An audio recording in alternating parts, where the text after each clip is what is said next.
I'm a writer and a sociologist and a storyteller, and I'm here to give some simple answers about questions related to social inequality. And of course, I don't have all the answers, and I don't even have the only right answers. I'm also not here to provide in depth scholarly work. In a lot of cases, other people are more equipped to do that than I am. But hopefully, I provide you with a few resources that you can follow up and read some more on the topics that we discuss, and also some easy ways to talk about these things that allow you to enter into additional conversations about the things that we discuss. Because that's why I'm here. Is I think it is hopeful when we are able to enter public discourse about. Um, the topics that affect our lives. And there's all kinds of ways that social inequality affects our lives. I want to acknowledge it's election day, and it is a time that is fraught with emotion. And I decided, I thought earlier, wow, I might actually cry while talking about these things on election day. But maybe a public performance of grief is not a bad thing. Maybe that would be all right. And I mean, I probably won't cry because once I'm talking, I'm in my head, and but it is possible because today is a challenging time. No matter how the election goes, I'm worried for people's safety. So that said, let's all hope for a good outcome, and let's talk about eugenics. I was realizing that there was no way to pick. I mean, if we're going to talk about social inequality, there's no way to pick a topic that is kind of light and fluffy. Um, but so let's talk about eugenics. And this is something that you might think of as being like, oh wow, isn't that like Nazi justification from the last century? What is that?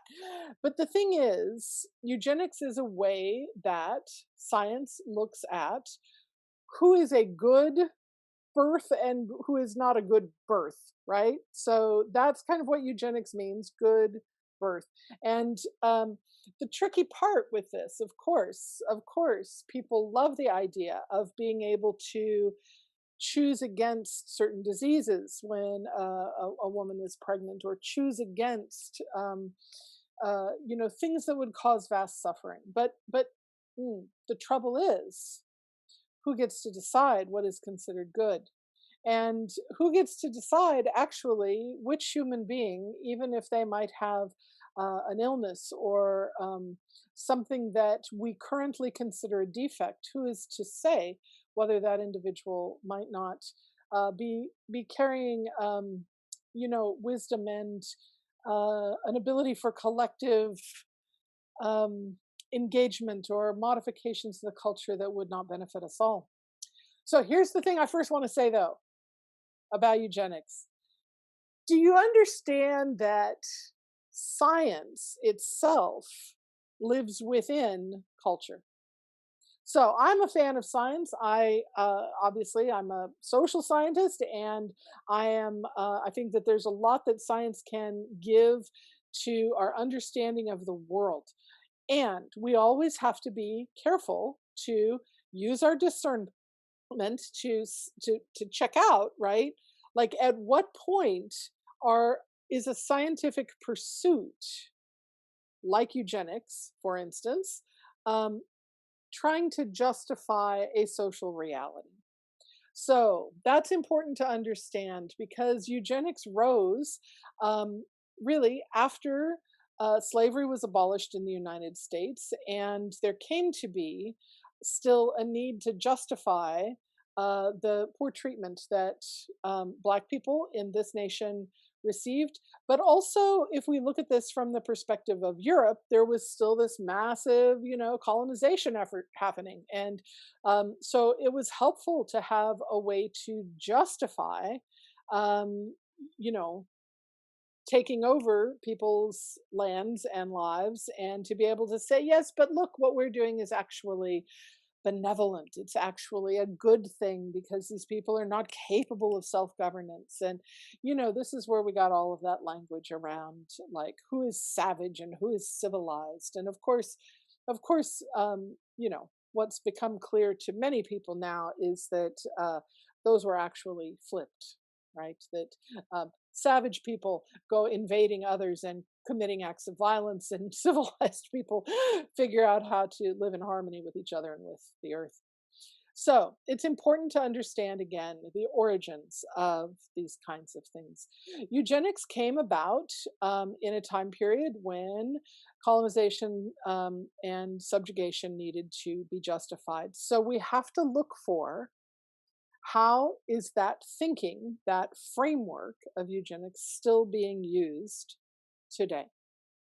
So back in the last century, there were things like, like in the 30s and 40s in particular, there would be at every state fair, there would be like a baby contest where you bring your baby, and it was all little white babies that were vying for the best baby. It was like a baby pageant, and they'd like weigh the baby and look at to measure its head and look at its features, and try and figure out, well, which one genetically is the best baby.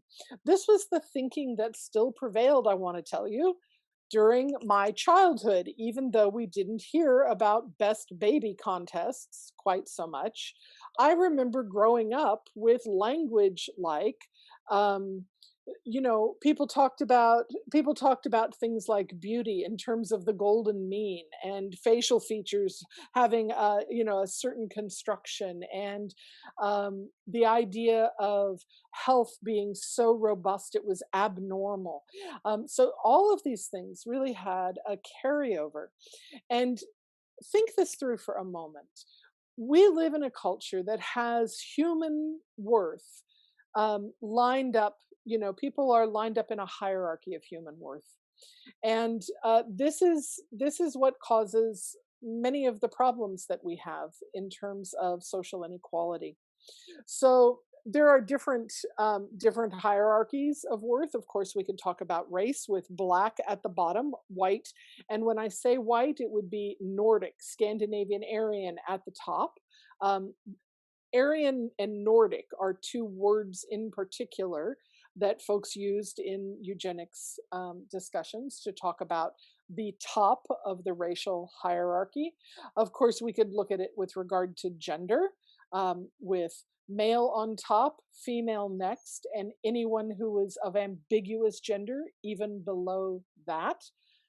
And remember, up until extremely recently, and probably still in some hospitals, if a baby is born of ambiguous gender, the doctor would simply surgically alter the child, and sometimes not even tell the parents, or at least tell the parents, yes, yes, we made a small correction because there was something wrong, except that that was an otherwise healthy child, right? So, this is what I'm saying when I'm saying we look at gender as male, female, and then ambiguous gender.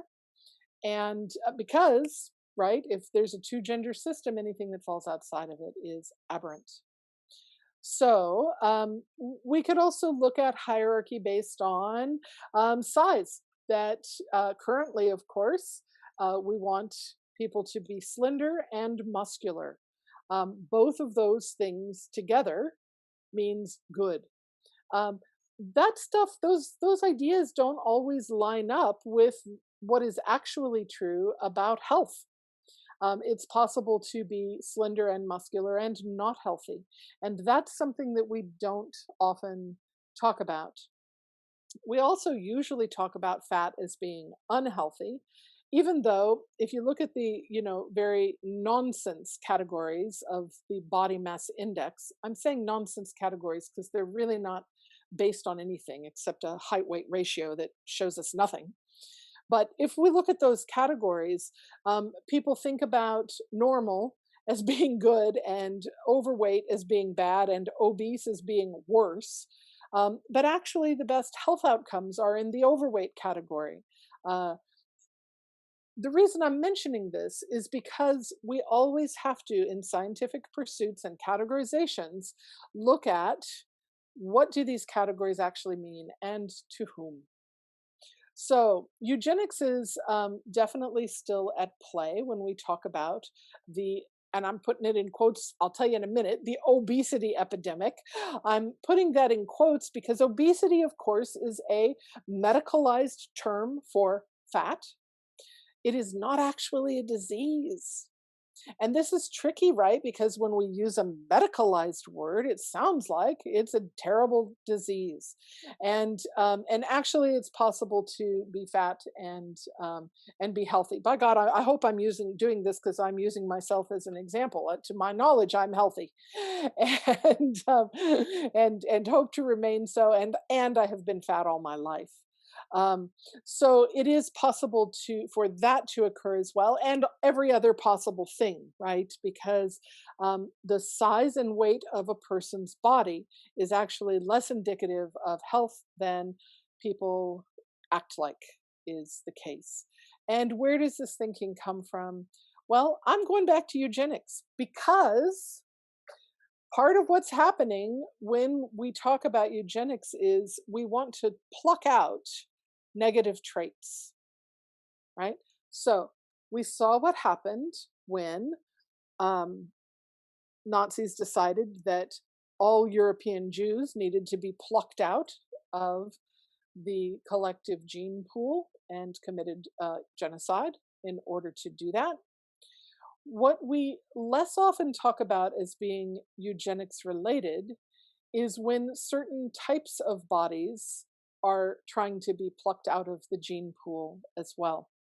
And there are certainly a lot of people that would like there to be no fat people, that would like to be able to select for no fatness. And I'm just going to remind you that, when we're talking about past uses of eugenics, like it wasn't just European Jews that were considered a bad idea in terms of eugenics. The list was rather huge, right? It included people who were gay. It included promiscuous women, as if that's a stable category. It included, Roma people. It included lots and lots of people of, lower IQ. Again, an IQ test is a socially constructed test that, you have to look at. How is that tool being used and by whom? So these categories, when they are socially imposed, we go, yes, we agree, eugenics is a bad idea. But what folks are now calling, like you can look up, on Wikipedia, a definition of the new eugenics as being a good thing because it is personal and market driven. So what that means is that, wow, wouldn't it be great, they say, if individuals who are going to have a baby were able to choose for certain traits, the good traits, and choose against things like diseases, things like being fat, things like, um, certain deformities, right?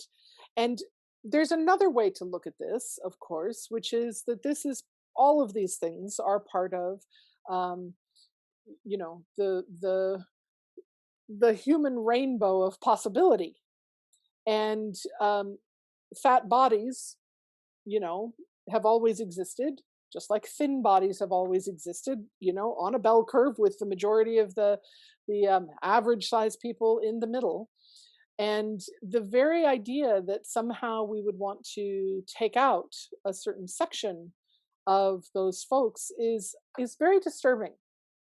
Um, Obviously, it's just it's disturbing to me to think that had my mother had that opportunity, I feel certain she'd have taken it, and I wouldn't be here right now. So that's a very chilling thing to think about, really. My mother was very disturbed about having a fat child, and and you can start to see that a motivation that a parent might have could be benevolent.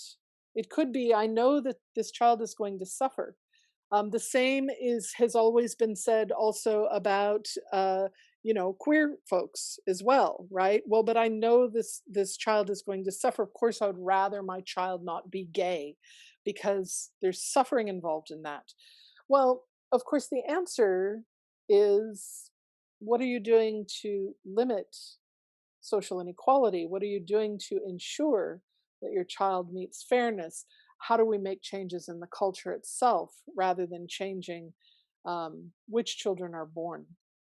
So there's also a problem with the whole market-driven aspect of that, which is which is another issue, right? That certain people can afford certain kinds of things and can make choices based on who is likely to have higher status in the world, as opposed to making changes again based on extending um, human dignity to all people, extending social equality to all people. So I am going to ask Emily to share with you. Um, there's an article about the eugenicist history of obesity that is out not too long ago. It also relates to COVID-19, and that's a recent article. So it's an interesting place to look regarding those connections. And there's another article that you can go ahead and share both of them, but I'll just talk about this for a moment because I haven't mentioned it yet. One way that eugenics comes up is through sterilization. So again, that is socially imposed. It's not the new eugenics. I am using air quotes a lot during this talk. I'm just realizing I'm becoming, self-conscious about it, but I think it is actually warranted because we're talking about a lot of things that are taken as fact, but are actually socially constructed. So, so forced sterilization. Who does that? That seems so last century. The article that I've shared with you is actually happened within the last couple of months. Someone was pointing out, oh wait, in an ICE detention center in Georgia. Um, this was a nurse in that detention center who was a whistleblower pointing out that there was forced sterilization happening there. We have had forced sterilization of certain women in our country um, for the last 100 years, and it's disturbing to know that at the height of the popularity of eugenics, um, that was socially considered a very good thing, right? That if we can keep people who are low IQ from having children by forcibly sterilizing them, we're doing the culture a good idea, a good job. Now, folks like Margaret Sanger, who, um, and I don't want to diminish her contributions with regard to birth control in, the availability of birth control in the US. She made a great contribution there. She made a not great contribution with regard to um, the eugenic use of birth control and sterilization. These were things that were laudable at the time. As you can see, they're still being used now, and even before this recent one in Georgia, there were sterilizations in California as recently as the last 2 decades, where again, women in prison were not giving consent for sterilizations that they received. And sometimes these kind of sterilizations would happen after the birth of a child, right? And the woman would then find out later that at the same time a cesarean section was performed, for instance, that she was also involuntarily sterilized. So think this through for a moment. The impact of rules like this. Not only are they putting forth a viewpoint that says certain people, women of color, people of a certain IQ, people with habits we don't like, right? These are people who are not entitled to control their own reproduction. These are people that we don't want to reproduce. There's another function of these kind of sterilizations, particularly in prison systems, is that if you can keep women in prisons from becoming pregnant, then it obscures the fact that rape is a very prevalent problem in women's prison systems in the U.S. And so there's, again, every time we see these kind of questionable policies, we have to look at who do they protect? What other issues do they obscure? So, so this is not something of the last century. In terms of the obesity epidemic, it is wow, still happening in a big way. And in terms of racism and weeding out those considered undesirable by the society, it's still very much happening. And this is I'm gonna just go ahead and say it. This is under both Democrats and Republicans in the US, horrible things have happened. And some of the things that we're talking about, like this ICE detention center and the abuses of children in detention centers currently, uh, I think that has been more egregious under the current presidency. And it's part of the reason it's hard for me to talk about this on election day. So, look, you are getting some almost tears. Do you have questions so far about eugenics and how that relates to racism and size and weight stigma in particular, or anything else you want to talk about? People, you're free to unmute yourselves and just ask if you have a question, I think. Yes, thank you. Nancy, Nancy, I said you're free to unmute yourself and ask a question if you have one.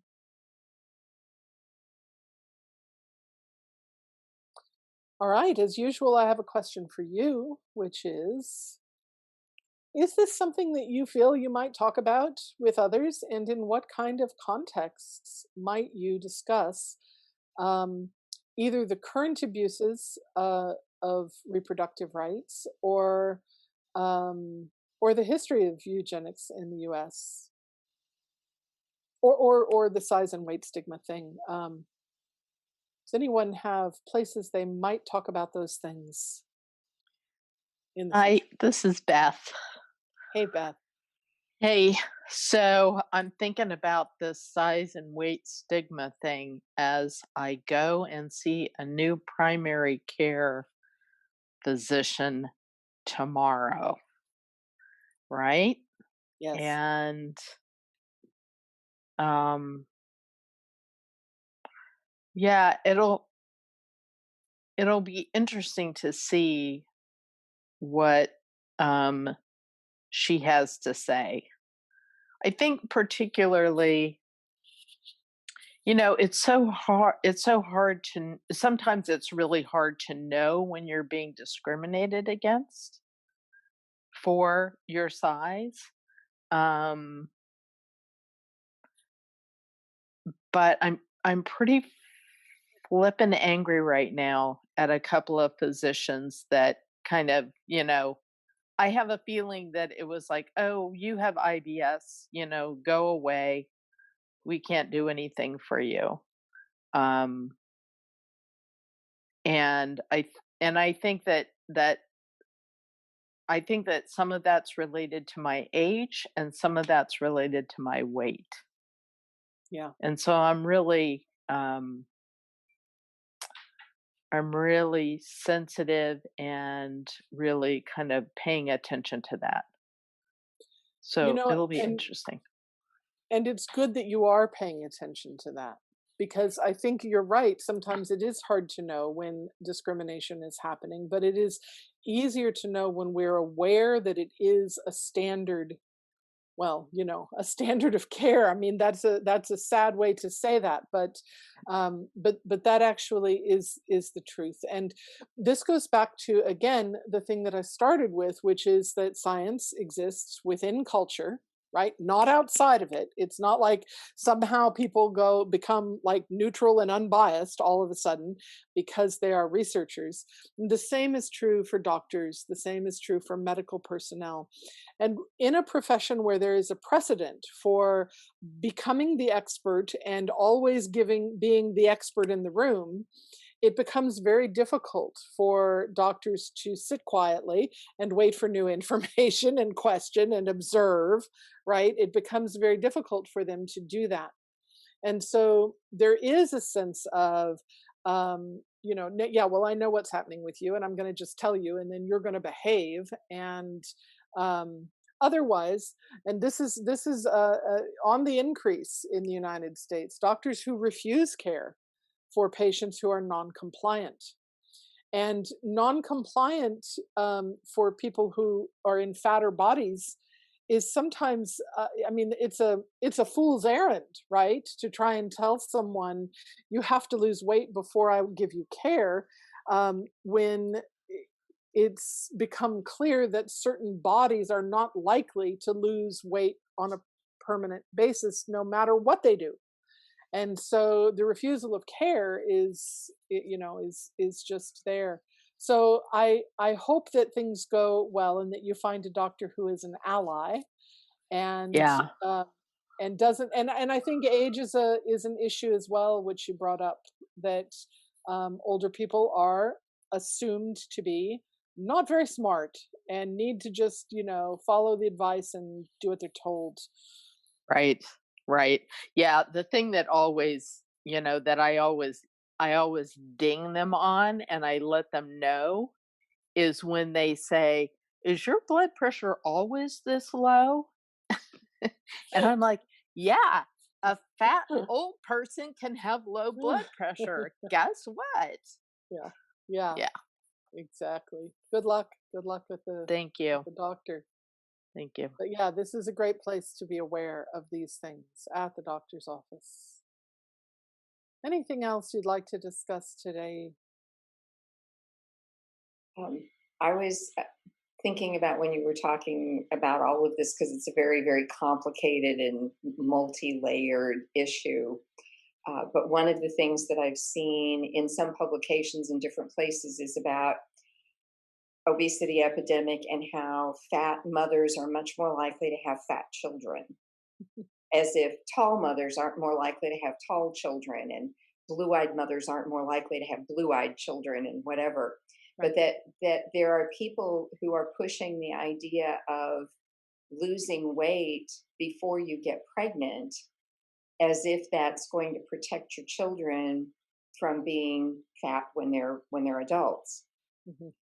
Yeah, from When the when that, as far as I'm concerned, that's doing experimentations on the unborn, which is highly unethical. yeah. And there was, I don't know if you're familiar with it, there was one study that was done after World War II where it was really an interesting way they did it. Like 20 years after the end of the war, they were looking at um, men who were being drafted, who were being evaluated for the selective service, and they knew where they'd been born, and they knew which areas had had the most um, nutritional challenges, lack of Mm. food, food insecurity, food insufficiency. So they knew which pregnancies had been most impacted by lack of nutrition, Mhm. and that those men were much more likely to be obese as adults if their mothers had been undernourished during pregnancy or right before pregnancy. Interesting. So the whole epigenetic thing, which I don't understand very well, but the epigenetic effect is that if a woman goes into pregnancy nutritionally challenged, she's much more likely to activate the thrifty gene Yeah, in the child. yeah, And yet I see this from time to time in popular press about, oh, women need to get thin before they get pregnant so their children won't be. yeah. You're raising really interesting interconnected issues. And the thing that I would like to comment on about this is that when we talk about fat bodies, and wanting to research about fat bodies, the, the issue is who is framing the questions. And so some of what you're discussing, that that if one of the questions is how do we eradicate fatness, then that's going to lead us to investigate certain things, but not other things like malnutrition, for instance, or how thin a malnourished mother might be, and what that brings about. I often hear people talk about, well, so how do you explain the fact that people are getting fatter if it's not just laziness and gluttony and these things? And I'm like, well, you know what? It is possible that people are eating more. We certainly have a capitalist consumer culture correlation between consumption of certain kinds of purchasing and consumption of certain kinds of food, with our current consumer moment. But there are like 15 other questions that I could come up with off the top of my head for trying to investigate this question that would be non-punitive to the people who actually are fat, that might be interesting to answer. But we don't ask those questions, because if the culture is organized around the eradication of fat people, then there will never be research funds for any of those other questions. And so my with regard to eugenics, what I would advocate for is, that anytime we even get a little whiff of a punitive way of thinking toward a certain group, that immediately is called into question in what kind of research, what kind of thinking, what kind of outcomes. I mean, for goodness sakes, even the idea of making sure that a child does not have certain illnesses or certain disabilities is questionable in and of itself. There's a great deal that the overall culture is still learning from the interdependence of disability culture. And there's so many folks that are now in disability theory, crip theory, that are reclaiming a centrality in being able to theorize life and society from a disabled perspective. I mean, that wisdom has just begun. It has just begun taking, making effects on bettering the society, bettering the culture we are in. A lot of people don't realize that the accessibility stuff that they take for granted almost always came from disability activism. Well, if those were weeds, if those people were weeds that we had pulled out of the culture, that wisdom would also not be there. Um, so yeah, eugenics is scary business, and in its current permutation as well, not just the past one.